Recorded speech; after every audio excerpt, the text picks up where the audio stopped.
quick summary of the game. I know there's going to be a bunch of questions, but quick summary of the game. We won. We did not win the turnover battle, which continues to be an issue for us, and we did not win the explosive play battle. The two most important stats in any football game, and we weren't able to win those two categories. And to me, that was the difference in the game.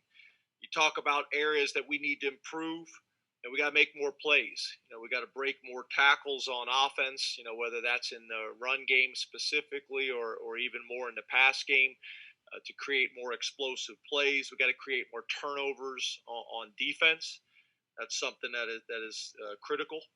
We got to protect the football on offense. The ball is the program. Fundamentals of tackling, pad under pad, make sure we're wrapping and not just throwing shoulders. We got to start faster in games. I thought in the second half, there was a lot better things to watch on tape and to evaluate, but we got to start faster. And then we got to be more physical on both fronts, protecting our quarterback and being able to pressure their quarterbacks. And then we had opportunities on special teams. If you go back and watch the tape, we had 2 kickoff returns that we had opportunities for touchdowns on. But we gotta again, in all 3 phases, we got to make sure that all 11 guys are consistently doing their job. And then the last thing is we just got to be more consistent with our punt and kick locations. Those are the areas obviously we need to get better. And then obviously talking about Nebraska, just like last time we played Nebraska.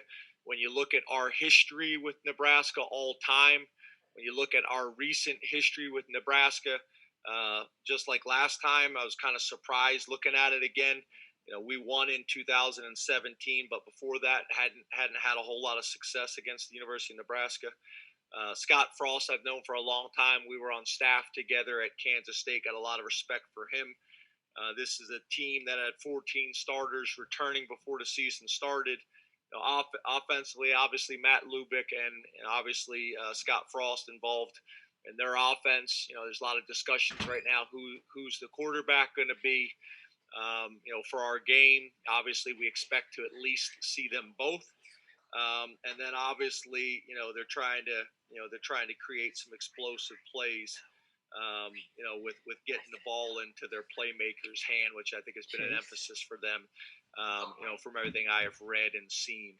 Their defensive coordinator, Coach Chenander, has done a great job, has been with them, since Central Florida. And, it's interesting. The scheme they play is very similar to the Seattle Seahawks scheme. So there's some opportunities, there. But I think they do a good job of limiting explosive plays, and I think they do a good job of complementing their offense, what they're trying to do. So, there's going to be some opportunities that we have to be able to take advantage of. We got to have a great week of preparation starting with today, and I look forward to answering all your questions. Start with Mark Brennan, Lions 247 The Fight on State, and Elton Hayes, you're on deck. Hi, James. Thanks for taking the time today. Yeah, Mark, appreciate you. After the game and even today, your players have talked a lot about things like accountability and focus and attention to detail. What do you think when you hear them talking about that, and how much of your issues are maybe not the tackling and everything else that you're talking about, but maybe some of the things that they were touching on?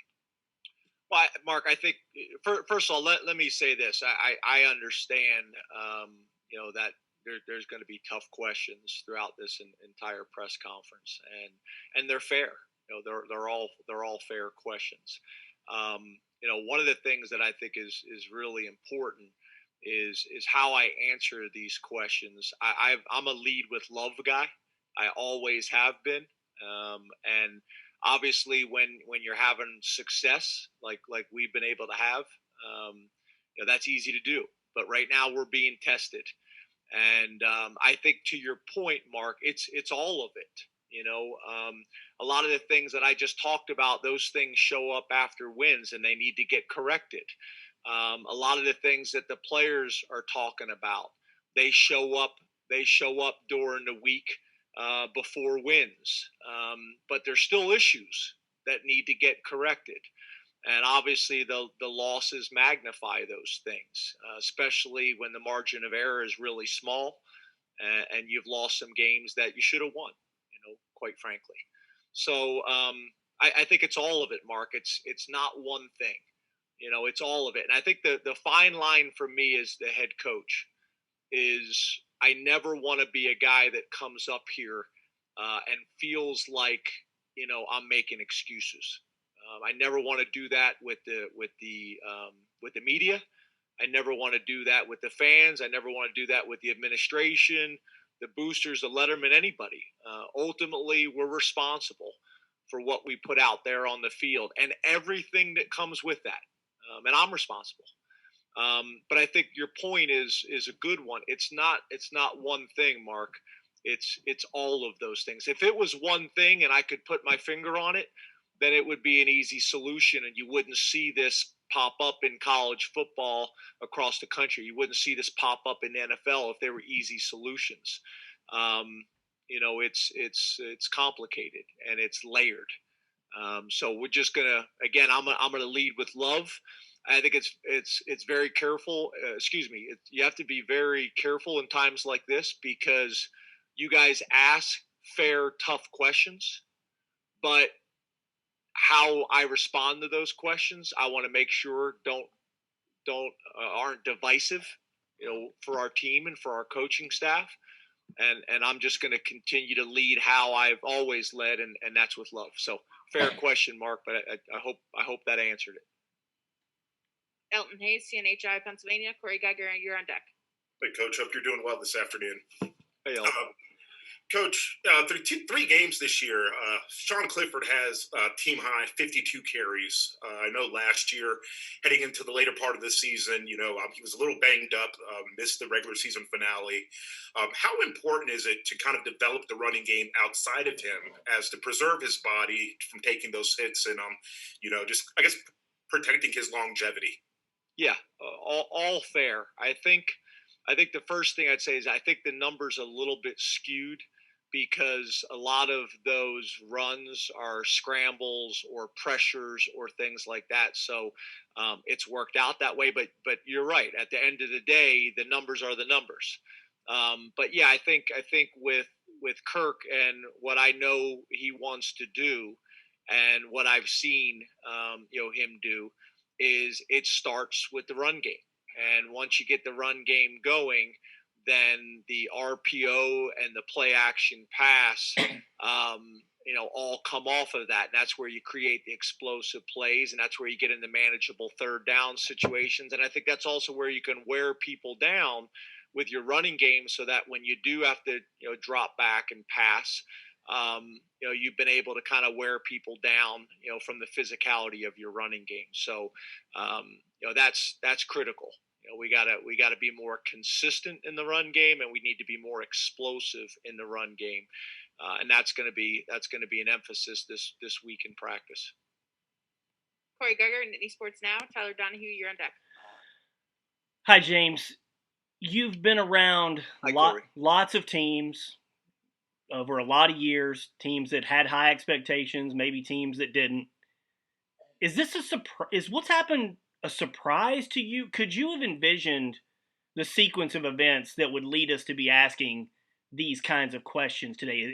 Would you have foreseen any of things kind of unfolding the way they have? Yeah, obviously the direct answer is no.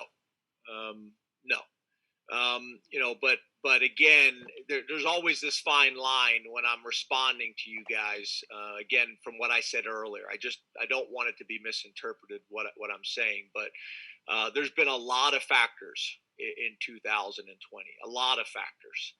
And if you're not careful, then a lot of those factors can become distractions. And I think we have done a really good job of handling a lot of the things away from football, but there was a lot of time and energy spent on those things. I'll be honest with you. One of the things that I have not done a great job of handling personally, I have to be honest with myself and honest with the team and honest with you guys, is I have not done a great job of managing my family being gone. I have not. They're my fuel. I go home.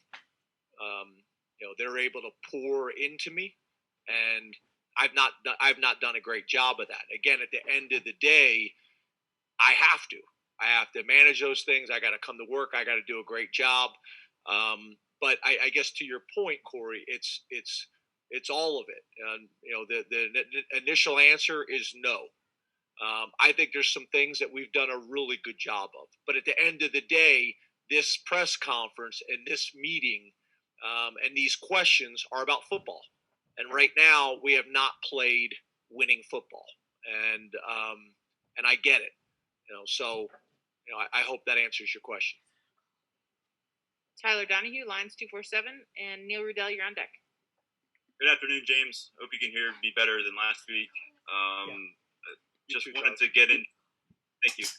Just wanted to get into the quarterback room just a bit, because we've only seen Sean Clifford. I know you see everybody on a daily basis. What is your confidence level in Will Levis and Taquan Roberson being able to win Big Ten football games at quarterback for you if they needed to? And what is that confidence level informed upon? What are you seeing? Because those guys have been out of sight for us. Yes. So, we need to get Will involved in a lot of different ways. I think to the points that were brought up earlier, the hits that Sean is taken to help Sean out, and also to continue investing in Will. Will's earned that. Will has earned that over his time here, and obviously we've used him in the past. So, we need to do that, and I think you'll see that. I think you'll see that moving forward, not just this week, but for the rest of the season. And I will say this: Taquan, I think in the last month has really made some progress. We scrimmage on Sundays. I forget. It seems like an eternity ago what day you guys used to come to practice, but we scrimmage on Sundays with all those guys, and that's been really good work. And Taquan's done some things to get people excited. So he's gotten almost all of those reps each Sunday. So there's excitement about him as well. But I think your point is a good one, and I think it's a fair one. With Will Levis, we need him to be more involved. We need him to be productive. I think we've all seen flashes of some of the good things that he's done in the past. What he was able to do against Ohio State last year, in a limited role. So I think your question is a fair one, and we need to get him involved. Neil Rudell, El Tuna Mira, Rich Scarcella, you're on deck. Hey, James. Just to clarify your point you mentioned about the family, is your family still in Florida away from you? Yeah, they're down south and probably will be there until we come up with some type of vaccine, or I am working in a way where I'm not interacting with so many people every day. But I don't know when that would change. I think it's really vaccine. For us, I saw something this morning. I talked to Andy Mutton about a possible vaccine that I put out. Sometimes I worry about some of the stuff you see online.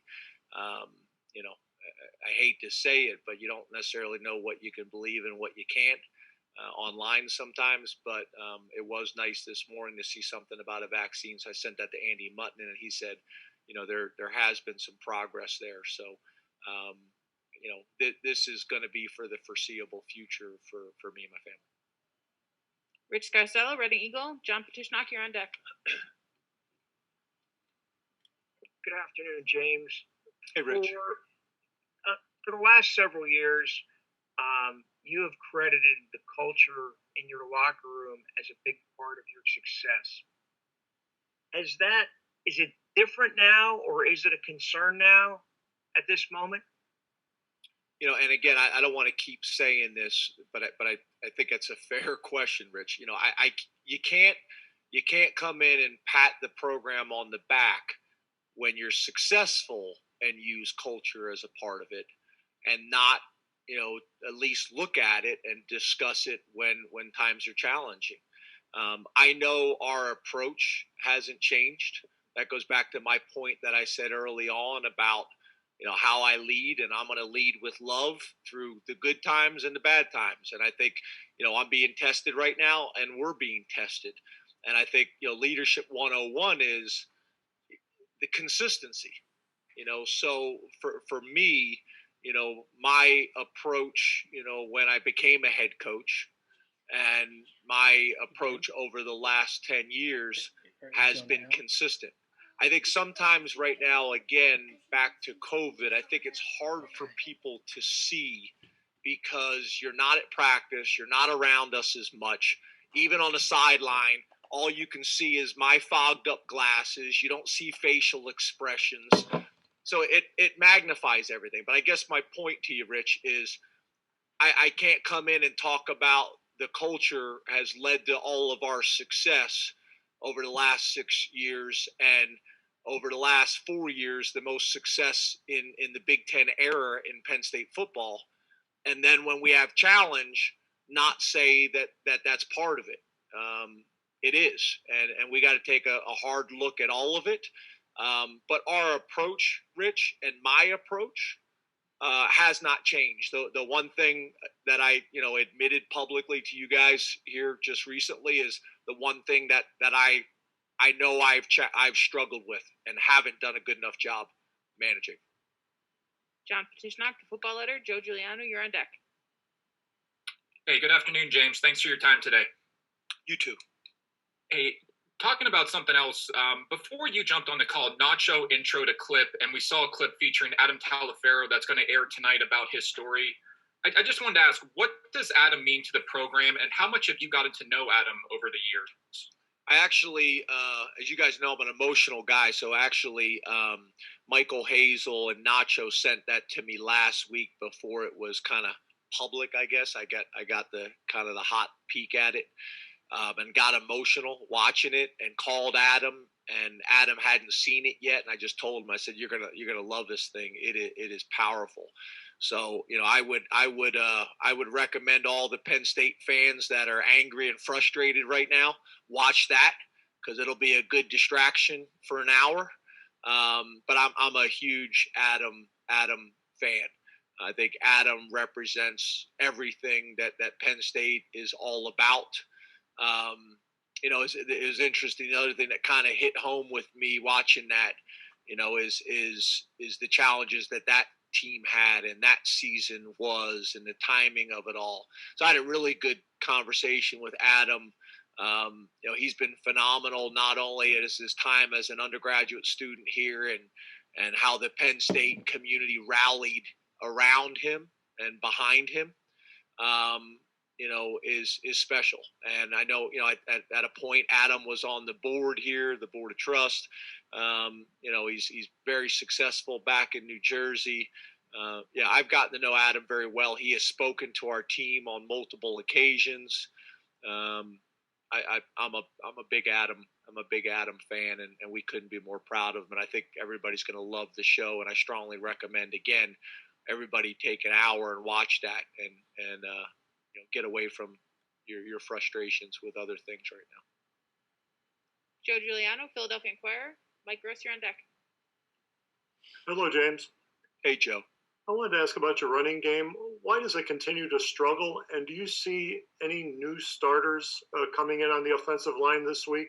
And how big will the competition be at that position? And again, I don't want to be repetitive, Joe, but again, the fine line that I always struggle with, you guys, is how do I answer the questions and never come off like I'm making excuses. I never want to do that. I want to take ownership. But stating some facts, when you lose, Journey Brown before the season starts, and obviously that hasn't been decided yet how that's all going to play out. But losing him, and then the first drive of the opening game, we lose Noah Kane. So for me to say that doesn't have a factor in this. It does. And then I think, for us, obviously we got to be more physical at the point of attack. And then I think we got to break more tackles. And the funny thing is those two things are complementary. If you get more push, you're going to create more big runs, and you create more space in the running game, you're going to create more big runs.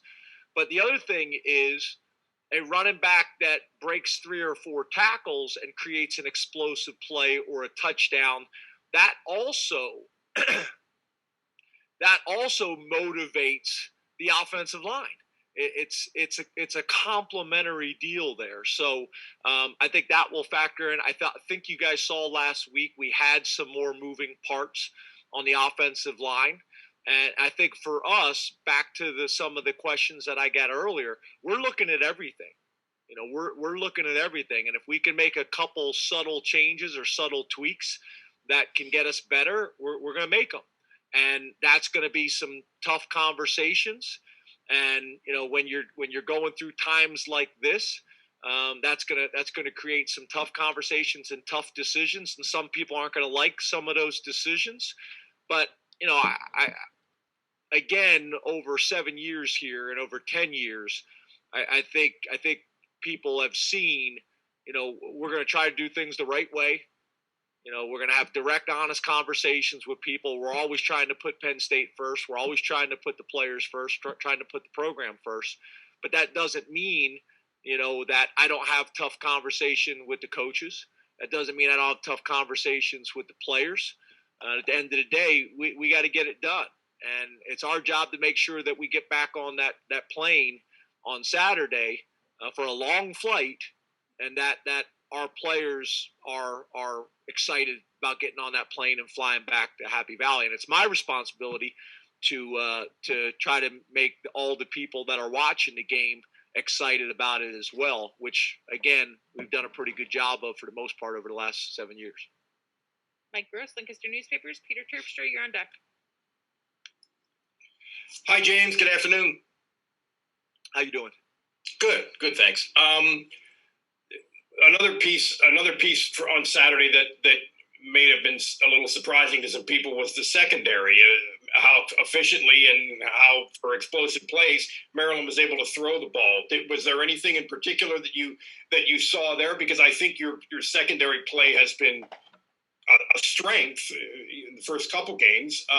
Was there anything you saw there that they surprise you, or did you have to rethink some things, or what do you see there?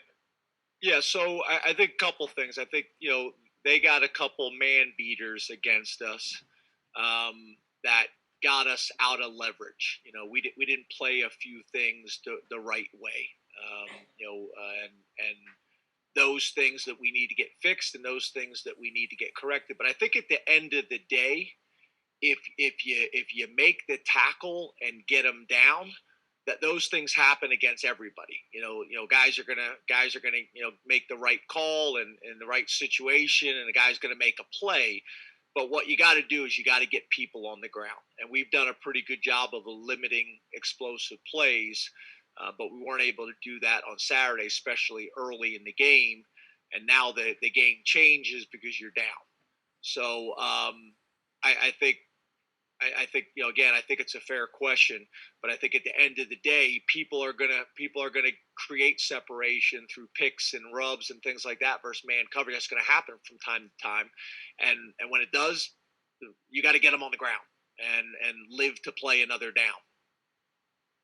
Peter Terpstra, WTAJ. Audrey Snyder, you're on deck. Hey, Coach. I'm curious if you have made the trip to Lincoln, Nebraska, and any of your other coaching stops. How significant is the longer travel for this week? And when you go to places that normally draw big crowds, is it a plus that you won't have the fans in the hostile environment in a situation like this? Yeah, so I have been to Nebraska before. Obviously, crowd size obviously is an issue. Whether you have huge home crowds at home and that can be an advantage for you. Or you go on the road and you embrace the fact that you're going into somebody else's stadium and there's going to be a huge crowd, and you got a chance to kind of spoil it and make the stadium quiet. Or you have the situation of teams that don't play in front of big crowds, and they're used to this. It's all of that. All those things kind of factor in. But I have been to Nebraska before. I have played, in that stadium, or coached in that stadium before. I didn't play, but coached in that stadium before. And again, this is 2020, and you got to embrace it, and your energy needs to come from your team and from your staff and from your sideline. Audrey Snyder, The Athletic. Ben Jones, you're on deck. Hey, James. Saturday night, I asked you about Sean, and you said that keeping him in the game for its entirety you thought was the right decision at the time. Do you still feel that way? And after mentioning that you want to get Will Levis involved, I guess why then didn't that happen Saturday? Yeah, I think if I remember the question correctly, Audrey, is I feel like Sean has earned that. He's our starter. I'm not a guy that yanks guys and has quarterbacks looking over their shoulder. I think that's something that is has served us well, and has served me well over my 10 years. Me playing the position, I don't think that breeds confidence. When Will is the guy, he's going to want the same. He's going to want the same treatment that Sean has earned. But yeah, I do think to your point, mixing Will in, we've done that earlier in the season. We've done that, in last season, and have used him in some packages, and maybe taken some hits off of Sean. And I think, to be honest with you, there's an aspect where you put him in the game and they're not expecting it, but Will can chuck it. So I think a lot of times when you put that other quarterback in the game, everybody just assumes it's going to be a quarterback run. But putting that guy in the game and then be willing to take a shot down the field, Will has the ability to do that. So, mixing him in to protect Sean, to keep Sean healthy, and also to get Will some reps and some experience, I think it's the right thing to do. And to your point, Audrey, yeah, we could have mixed that in last week as well. We probably need to be doing that every game and moving forward. Ben Jones, StateCollege.com. Greg Pickle, you're on deck. James, you hear me okay this week? Yes, Ben. Thank you, buddy. All right.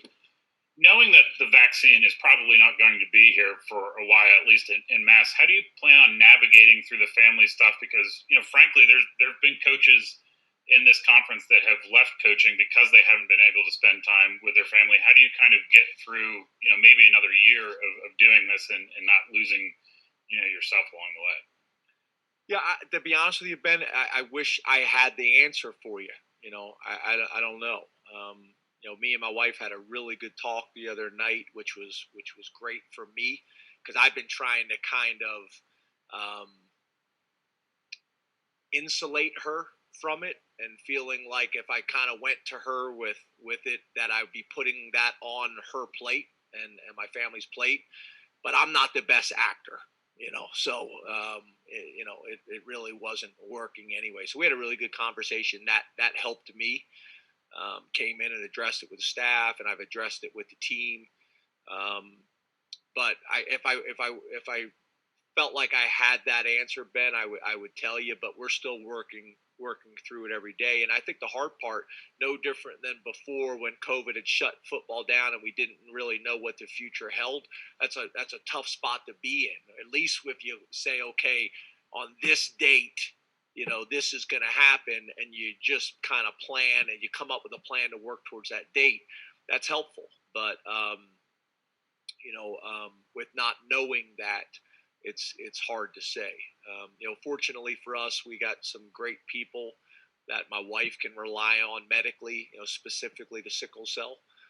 And, the good thing is these are the things that they recommended. And again, we're fortunate enough to be able to do it, so I also understand, there's tremendous blessings, and I have so much to be thankful for. Greg Picklepen live. Nate Bauer, you're on deck. Hey, Coach, sometimes defensive line play can be skewed how people see it based on the stats and not really what's happening that doesn't show up on the stat sheet. So with that in mind, how do you evaluate your defensive lines through 3 games? Are they about where you thought they would be, a little bit ahead, a little bit behind? Have you been pleased with that? I'm just curious how you, after watching the tape, assess that group. Well, it's interesting that you asked that question because I think Jason Oweh's a really good example. This past week, he graded out really well for us and was very productive when it comes to tackles and things like that in the running game, and is playing very physical. Obviously, I think a lot of people's focus is on the sacks, and don't get me wrong, we want more sacks, and he wants more sacks. But I also think it's important that we show the guys that as well. Jason's doing some really good things. So, we need to be more disruptive. I think I led with that in the beginning. We need to be more disruptive on the defensive line. We need to be more physical on the offensive line. The fronts are really important. But let me make sure I'm perfectly clear on this. We got to play better and coach better at linebacker. We got to play better and coach better in the secondary and at quarterback and at running back and tight end and receiver and all of it. The faster we get open, the shorter amount of time that Sean has to hold on to the ball. It's all of it. The better we cover, the longer their quarterback has to hold the ball, and we get more sacks. So, again, I don't want this to ever come off. Football is the greatest team game because they're all complementary pieces, and they all have to be working well together. And that's where we have to be. There's a unit that's playing well at a certain time, or a position that's playing well at a certain time, but we got to get all 11 and all units playing together more consistently. Nate Bauer, Blue White Illustrated. Parth, you're on deck. Hey, James. How are you? Good, Nate. How are you? Good. Hey, how do you guys diagnose? Hey, Nate, let me say this. I shouldn't have said that. I wouldn't necessarily say I'm good. All things considered, again, blessed and good, but that's probably not an honest answer. But I appreciate you asking. Sorry to hear that. How do you guys diagnose turnovers? Like, what's the process of deep diving it beyond just the specific player that it gets tagged to? Yeah. So, I think there's turnovers that are when you talk about the quarterback position, there's turnovers that, you would say were, a poor throw. There's turnovers that you would say are poor decisions. There's turnovers that the ball goes off the receiver's hand and gets picked, or a batted down ball at the line of scrimmage. So what happens is when you take those interceptions, you're also kind of dividing it up. Was this purely on the quarterback, or did the pressure cause the interception? Was this purely on the quarterback, or did a hit, cause that, or a lack of detail in the route, or whatever it may be?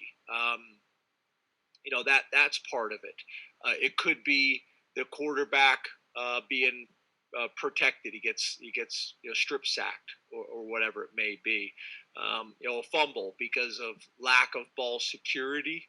To me, is different than a defender that puts his hand directly on the ball. Or his head directly on the ball, whatever it may be. So yeah, I think it's not strictly just the turnover and who gets that turnover in the stat sheet. It's okay. Let's make sure that we truly understand the scheme. Let's make sure we truly understand what's being asked, and where does the fault lie? In the coaches, in the call, in the detail of the route, in the protection, in the decision, whatever it may be. And we do that with all of them because, again, for you to correct a problem, the first thing you have to do is identify what the issue was. So, we do that with every turnover. Parth Upadhyay, Center Daily Times. Last question will then go to Nebias Wilborn. Hey, Coach. Appreciate the time. You too, Coach. This morning, Pat Freiermuth said that he has no intention of opting out of the season and hasn't even crossed his mind. At a time in college football where opt-outs are, kind of so common when things start going rough for teams, what does that mean for you to have a guy like Pat, a guy as talented as Pat, kind of redeclare his commitment to your program? Well, I guess two things. Number one, I'm not surprised at all because Pat has been phenomenal since the day he has stepped on our campus, and so has his family. His parents are the presidents of the Parents Association. And don't get me wrong, me and Pat have had a lot of really good conversations and hard conversations, and but when Pat decided to come back, Pat was in, and this is how he is wired, and this is kind of how he was raised. You start something, you finish it. But I'd also say the opposite is that I think it's sad. I think it's sad for college football that people are even asking that question. I think it's I get it. Don't get me wrong. I'm not saying it's not a fair question, and don't get me wrong. I also understand that it's reality of 2020, but I also think it's sad. I think it's sad. That as a country and as a program and with college athletics, and you start something, you finish it. And I know there's circumstances and situations for everybody that's different, but there's also tremendous lessons that are being taught in the game of college football and in college athletics that go much further than just the results. And to me, that's the thing that I always try to keep in perspective, is that I coach college football and I coach college athletics, and trust me, I clearly understand the wins and the losses, but I also understand that we're using the game of football to teach life lessons, and that's why I do it. The winning is a byproduct of all those other things. And to be honest with you, you learn a lot more. I hate to say this, but you learn a lot more about yourself during adversity. You learn a lot more about your team during adversity. You learn a lot more about individuals and fans and family and friends and all of it. So to me, we're going to go out and have a great practice today. And I'm going to lead with love. I'm going to answer your guys' questions as direct and as truthful as I possibly can. But I'm not going to point blame. I'm not going to be divisive, and I'm going to continue to love this staff and love Penn State and love these players. And that's how we're going to get it fixed, because that's how we build it. That's how we build it in the first place. Last question to Nubias Wilborn, Pittsburgh Post-Gazette. Well, Coach, I'm going to get you out of here and a chance to get you to show a little bit of love. Obviously, Saturday was a tough day for you, but how did it feel when you did get to talk to your daughters about Kamala Harris being the first African-American woman vice president and what that means to them growing up and so on? Yep. I try to, I obviously have very strong opinions and thoughts, but I try to stay out of politics publicly as much as I can. This year, I think you guys know, and you saw specifically in the bias, we were very active in getting people to be involved in the process. I think that's part of our responsibility as educators to do that. I will tell you this, whenever we did that, there was tremendous backlash from people. I'm not necessarily sure why. To me, I think everybody should vote in our country. I think everybody has a responsibility to do that. Again, never telling anybody who to vote for or what they should vote or what they should believe, but they should be active in the process. But I know for my family specifically, and for my daughters, obviously, my wife is Nigerian, having biracial children, and people that identify with being black, and black females, and to see that my daughters now have an example that they can look to the White House and to see someone that looks like them in one of the most prestigious, powerful jobs in the world is pretty cool. And someone deserving of the opportunity and deserving of the job. Hopefully in their lifetime, there's somebody that's qualified to sit in that other seat, that looks like them as well. But at the end of the day, as a father and as a college football coach, I'm super proud of my family, and I'm super proud of my job and how our program handled a lot of these other aspects. We gotta get football right. Don't get me wrong, I get that, but I think we've done a lot of other really good things this year, handling COVID. Knock on wood, I hate to say that, but up to this point, handling COVID pretty well. Having tremendous discussions and dialogue with our staff and our program and our players. And for me, I'm fortunate. My daughters have 120, unbelievable role models.